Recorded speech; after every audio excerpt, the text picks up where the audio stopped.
What's this? A letter for me. Welcome to another episode of Remember the Great Sports Through the Mail Thursdays. Today I'm going to open 3 envelopes that I just recently got back in the mail. One of them I'm super excited about sharing with you, and I'm going to save that for last. But these appear to be some vintage returns, so I hope everybody enjoys them. Alright, this first one is returned from former Chicago White Sox player slash Chicago Cub slash New York Met. And I'm sure I'm missing one, but we'll get to that. J.C. Martin on 4 of 4, including the Rookie Cup card and also the Error card featuring Gary Peters. And for many of you that may not know, this is not J.C. pictured here on the card, but it is J.C. pictured here on the card. And I've seen some others actually send this and get it signed by both, so I think I'm going to send that to Mr. Peters next and ask him to sign it, and hopefully he does. I know that there's been some other TTMers that have done that in the past, so I thought, why not get on that bandwagon as well? So let me tell you a little bit about J.C. Martin. So Martin grew up in Virginia and also attended a high school in Virginia where he signed with the Chicago White Sox as a free agent at 19 years old. His first year in the minors, he appeared in 64 games at the D-League level for the White Sox. From 56 to 1959, he worked his way up all the way to AAA, where he made his debut in 1959 for 3 games with the White Sox. He spent 1960 primarily back in AAA, appearing in 142 games, but did get called up for 7 with the White Sox. Well, in 1961, at 24 years old, he would have a full season with the White Sox, appearing in 110 games, his first full year, and batting .230 and hitting 5 home runs. And Martin was primarily used as a catcher while with the White Sox. However, he did play some first base and there at third base a little bit as well, and even played some outfield as well in his career. So this guy was a catcher first primarily, but then he would shift around to different positions, and as you can see, this card actually indicates him as a third baseman outfielder. So, you know, he was used all over the diamond more or less, and this one first base, third base. So, you know, he could catch, he could play first, he could play third, you know, he could play the outfield. So talk about your ultimate utility player.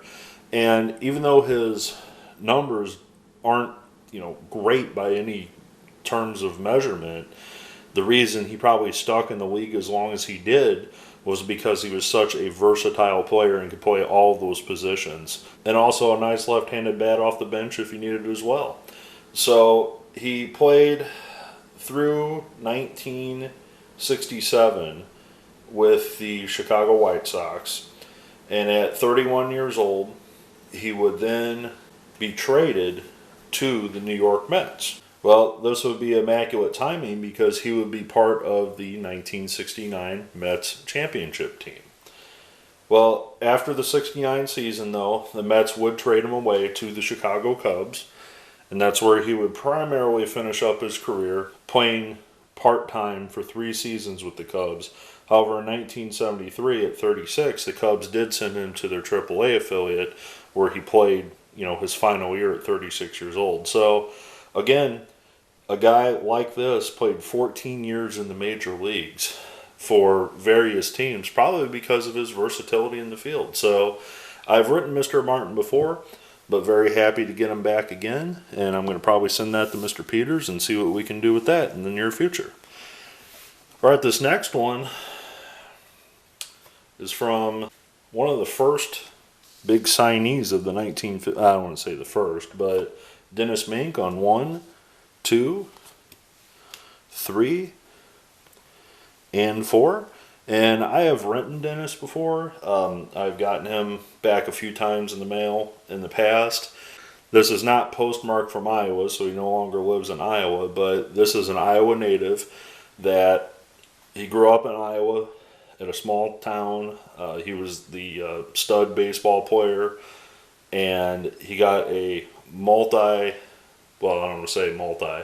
he got $175,000 to sign his professional contract. And at that time, that'd be like over $1 million to sign. So at just 17 years old, he was assigned to the Milwaukee Braves D-League and B-League affiliate. So he started out in the D-League and he finished the year in the B-League. He would spend 17, 18, and 19 playing in the B-League. And then in 1961, he would be to AAA. And in 1962, he would start the season in AAA. However, spend 50 games making his debut with the Milwaukee Braves. He would then move with the Braves from Milwaukee to Atlanta. By the time he got to Atlanta, he was the full-time starting second baseman at that point in his career. However, after the 1967 season, he was traded to the Houston Astros for Chuck Harrison and Sonny Jackson. And that's why this card, you can see that they airbrushed out the Braves logo, and it just says Houston on the corner there. That's why there's no logo on that hat, because obviously he's wearing a Braves hat in that photo. And you would have thought it would just been easier to reuse this image, because obviously you can't tell what he's wearing there, but what do I know? This move actually proved to be a good one for Menke, because he played in 1968, appearing in 150 games, but in 1969 and 1970, he would make his first and second All-Star teams, appearing in 154 games, while he batted .269 one season and .304 the next. 1971, he would appear in 146 games for the Astros, and after that season, the Astros would trade him along with Joe Morgan. At this point, he's playing third base, not second base anymore.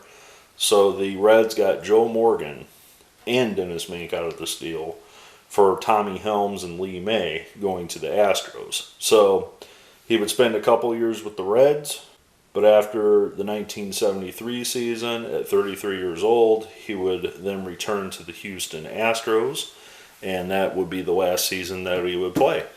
So Menke in total spent 13 years in the league. He made the All-Star team twice as an infielder. He kind of shifted around the infield his entire career, shortstop, second, third. Just kind of plugged him in wherever they could. But overall, he was a very good player, very good fielder. Not, the strongest with the bat. Had some pretty down years there, but again, a fundamental type of infielder. And that's why he's stuck in the league so long. So thank you, Mr. Menke, for signing. Alright, so this final one, when I show it to you, will need no introduction, but I'll give him a brief kind of introduction anyway for some of the viewers that may not know who he is. And I am excited to report that I have received my first all-time Orioles autograph back in the mail. I'm pretty sure that I received some more. I just haven't opened all my mail yet, but I opened this one because I felt the thickness of the envelope and I knew I only sent one card to this individual, and that is Mr. Brooks Robinson. And if you haven't already, definitely check up here in the corner. I'll link it at the bottom and at the end of this video. Definitely check out my all-time Orioles Crown Coca-Cola set that I featured a little while back. I thought the most appropriate person to show in this collection would be Brooks Robinson, being he's a Hall of Famer and one of the greatest Orioles ever to live. So I will indicate that it did require a donation to get this card signed. I did send a $10 bill in the mail with this, and as you can see, Mr. Robinson signed it very nicely below his head there, and also added his Hall of Fame year as well. So pretty nice that he did that. So let me cover Brooks Robinson a little bit, and I'll tell you a little bit about his career. Robinson grew up outside of Little Rock, Arkansas, and he was signed by the Baltimore Orioles and played his entire major league career from 1955 to 1977, 23 years with one organization, that is the Baltimore Orioles. Many of you may not know that is actually tied with Carl Yastrzemski for being the longest tenured player in the history of baseball with one team.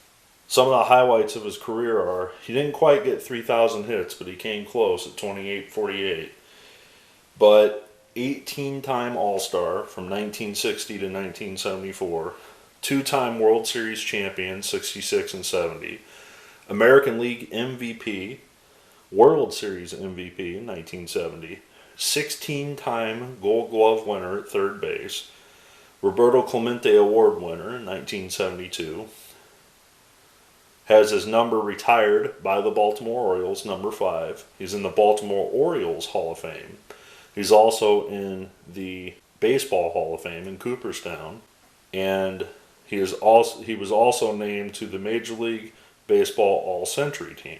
After his playing career, he did some work as color commentator for Orioles television broadcasts. He's also been an ambassador for baseball for many, many years. I actually happened to pick up if you recall, I picked up a copy a little while back. I think I showed it in a video of his book, Brooks. I have read that, and I really enjoyed it. And I actually mentioned that in the letter to Mr. Robinson, that I read his book, actually. And he did respond to that, actually, in my note. I'm not going to show it, but he's like, thanks for your support. Anyways, I'm very, very happy to report that this is my first all-time Orioles card that I'm sharing with you.